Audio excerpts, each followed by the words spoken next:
Hello সবাইকে, আশা করি সবাই ভালো আছেন আর আমিও ভালো আছি। আজও একটি ব্লগ ভিডিও নিয়ে আসছি, আশা করি ভালো লাগবে। আমি এই যে প্রথমে ভেন্ডি ভাজি করে নিচ্ছি, তারপর লাউ রান্না করে নিব। লাউ আলু দিয়ে মাছের ঝোল করব।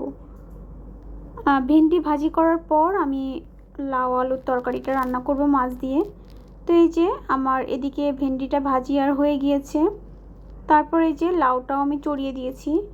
আমি আজ যেভাবে লাউ আর আলু দিয়ে মাছের ঝোল রান্না করব, আপনারা একবার রান্না করে খেয়ে দেখতে পারেন, এভাবে ভালো লাগবে, টেস্টি হবে আর সুস্বাদু হবে। আমি কিন্তু এভাবে পেঁয়াজ ছাড়া লাউ রান্না করছি, খেতে কিন্তু ভালোই হয়েছিল। আর এভাবে আমি কখনো আগে রান্না করিনি, অবশ্য পেঁয়াজ ছাড়াই আমি রান্না করেছি, কিন্তু আজ যেভাবে রান্না করছি এভাবে কিন্তু আমি আগে কখনো রান্না করিনি। এভাবে তরকারিটা সুন্দর করে কষিয়ে বলতে শুধু আর কি লবণ দিয়ে ভেজে নিচ্ছি লাউ আর আলুটা, আর অল্প একটু কাঁচামরিচ দিয়েছি।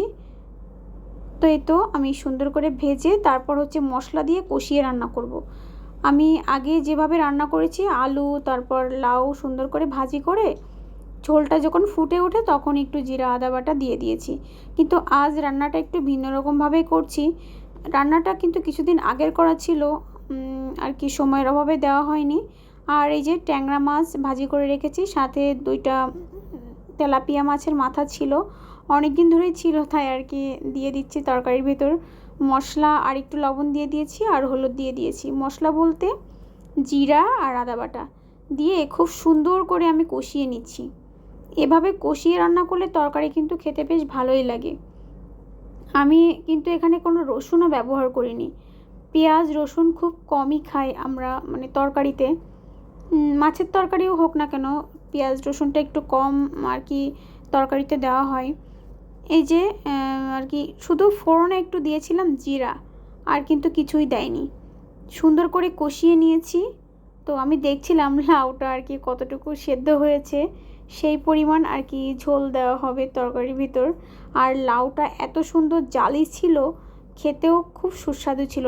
তরকারিটা যদি ভালো হয় না, তাহলে তরকারি বলতে মানে সবজির কথা বলছি, সবজিটা যদি ভালো হয় তাহলে তরকারিটাও খেতে খুব ভালোই লাগে, সুস্বাদু লাগে। এদিকে আমি মাছগুলো দিয়ে দিয়েছি আর এই যে আমার ঝোলটা ফুটে উঠেছে, আর একটু ফুটে উঠলে আমি নামিয়ে নেব। এদিকে আমার তরকারি যখন ফুটতে ফুটতে একদম শেষ পর্যায়ে চলে আসছে, তখন আমি ভেজে রাখা জিরা বাটা দিয়ে দিব। এই যে আমার এই ভেজে রাখা জিরা বাটা ফ্রিজে ছিল, আমি বের করে নিয়েছি, নর্মাল হয়ে গিয়েছে। এখন তরকারির ভিতর দিয়ে দিচ্ছি, আর একটু ঝোলঝোলই নামাবো, কারণ এইভাবে লাউয়ের তরকারি আমার ঝোল ঝোল খেতে ভীষণ পছন্দের। তাই তো আমার রান্না কমপ্লিট হয়ে গিয়েছে। হ্যালো এভরিওয়ান, তো হচ্ছে আমার ভিডিও দেখার জন্য সবাইকে অসংখ্য ধন্যবাদ। আমি আর এখন বিদায় নিচ্ছি। সবাই ভালো থাকবেন, সুস্থ থাকবেন, টাটা, বাই বাই।